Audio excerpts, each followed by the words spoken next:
Desde tiempos inmemoriales, una figura acecha en los rincones oscuros de la imaginación humana. Un ser que se nutre de la vida misma, envuelto en un aura de terror y fascinación. Hablamos del vampiro, una criatura cuya leyenda ha perdurado a través de los siglos.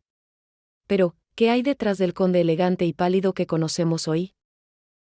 Para comprenderlo, debemos adentrarnos en las brumas de la mitología y el folclore.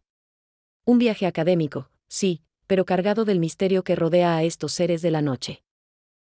Exploraremos sus orígenes, sus formas primigenias y las creencias que aterrorizaron a nuestros ancestros.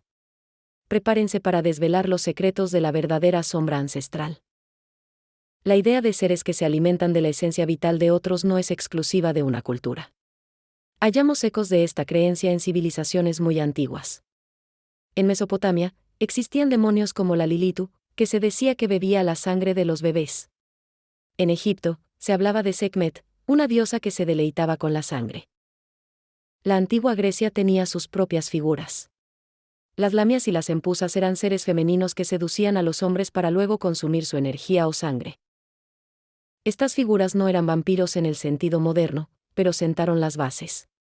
Representaban el miedo a lo desconocido, a la pérdida de vitalidad y a la muerte que regresa. El concepto más cercano al vampiro que reconocemos surge en el folclore de Europa del Este, particularmente en las regiones eslavas y balcánicas. Aquí nace la figura del vampir o sus variantes locales. No era un noble sofisticado, sino un cadáver reanimado, a menudo hinchado y de aspecto desagradable. Se creía que un vampiro podía ser creado de diversas maneras. Suicidas, excomulgados, criminales o personas mordidas por otro vampiro podían regresar de la tumba. Incluso nacer con ciertas características, como un saco amniótico en la cabeza o dientes al nacer, podía ser un signo. La superstición dictaba quién podría convertirse. Olviden la imagen romántica. El vampiro folclórico a menudo tenía la piel rojiza o morada, hinchada por la sangre que había consumido. No siempre eran capaces de transformarse en murciélagos o lobos. Su principal habilidad era regresar de la tumba para atormentar a los vivos, a menudo a sus propios familiares. Se alimentaban de sangre, sí, pero también podían causar enfermedades, pestes o simplemente aterrorizar a la comunidad con su presencia. Su fuerza variaba según la leyenda, pero su naturaleza era puramente maligna. Eran presagios de desgracia y muerte. Las comunidades desarrollaron métodos elaborados para protegerse. La prevención era clave desde el momento del entierro. Se colocaban objetos protectores en el ataúd o la tumba. Amuletos, espinos, semillas de amapola, para mantener al vampiro ocupado contándolas. Si se sospechaba que alguien se había convertido, se procedía a la exhumación.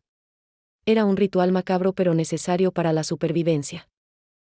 Se buscaban signos, un cuerpo incorrupto, hinchado, con sangre en la boca o las uñas.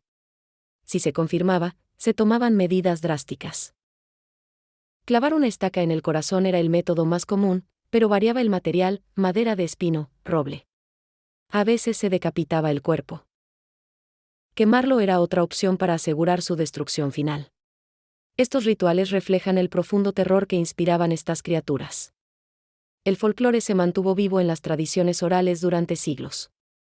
Pero el siglo XVIII y XIX vieron su transición al mundo literario. Autores como John Polidori, con El vampiro 1819, presentaron una figura más aristocrática.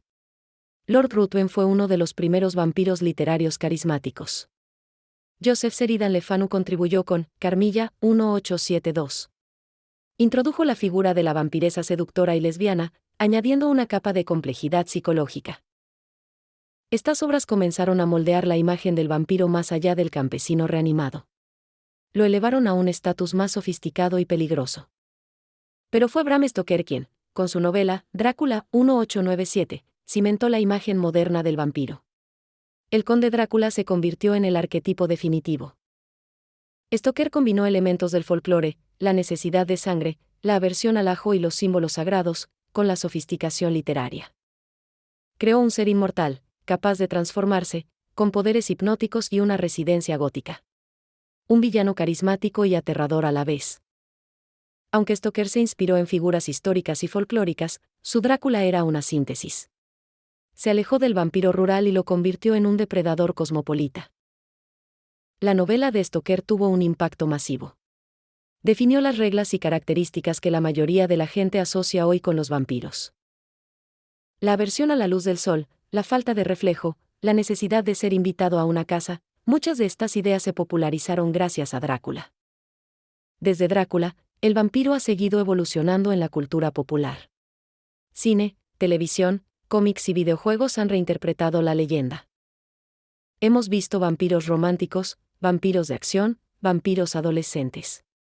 Cada generación adapta el mito a sus propios miedos y deseos. Sin embargo, en el fondo, la esencia permanece. El miedo a la depredación, a la inmortalidad a un precio terrible, a la oscuridad que se alimenta de la luz. El vampiro sigue siendo un espejo de nuestras propias ansiedades.